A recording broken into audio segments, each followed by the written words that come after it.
Okay, so like my other market update videos, what we're going to do this month for Stouffville, we'll have a look at the most current month of data we have in the Toronto Real Estate Board, which is July. We'll compare that with what happened a year ago, and then we'll have a look at what happened in 2022 in June as well. So if we're looking at the numbers, new listings in Stouffville, June 21, we had 99 new listings come to market, 86 sales through the month, and 77 active listings. Active listings, if you don't watch my videos on the regular, they're what didn't sell and they carry into the next month. We look at June 22, we had 156 new listings come to market, 38 sales through the month, and 174 active listings, which moved into July. July, we had a decrease in the number of listings that came on the market. We had a bit of an upswing in the amount of sales through the month and 168 active listings. So we're seeing that kind of stay on par. Looking at the money, $1,398,000 was the average sale price across all home types in Stouffville a year ago. $1,293,000 in June 22, currently trending at $1,256,000 is the average sale price across all home types. The SNLR, one of my favorite stats if you watch my videos, stands for sales to new listings ratio. It is also known as the absorption rate.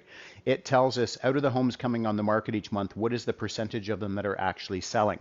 So a year ago in Stouffville across all home types, 86.9% of the homes that came on the market sold. 24.4% of the homes that came on the market in June 22 sold, currently trending at 34% of the homes that came on the market sold. Now, you might look at this number climbing a little bit and you might say, okay, you know, the market's gaining a little bit of strength. But this stat is calculated by looking at divided sales into the new listings. So because we have seen a decline in the number of listings coming on the market, sales actually increased a little bit. So it's actually going to prop that number up a little bit. So in terms of, you know, is it a fair gauge that the market's getting stronger? No, it's being a little bit overstated right now. Months of inventory remaining tells us if no other homes came on the market after today at the current rate of buying or the current rate of consumption, how long would it take to completely deplete the inventory? So a year ago, 0.9 months of inventory, not even a month of inventory, 4.6 in June, and currently trending at 4 months of inventory. And again, you might see this declining going, you know, the market's getting a little bit stronger, the absorption rate's actually climbing a little bit, inventory is reducing.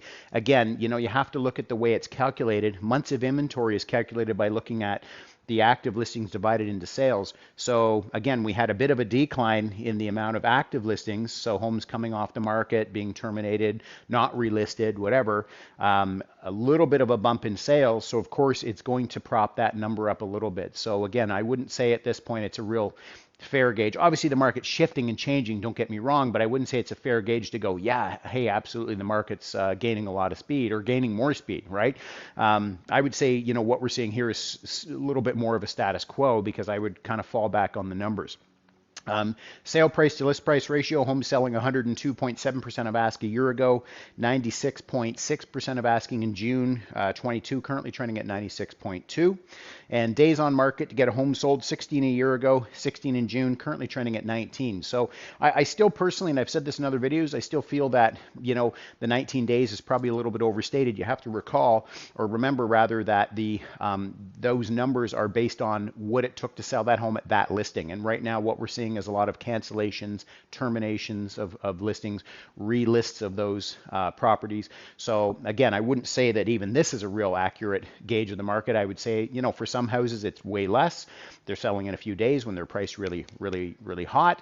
Other ones it's taking, you know, 30 days or more. So if you found this information helpful, give it a like. If you have any questions about how this information might pertain to your Stouffville home, please feel free to reach out.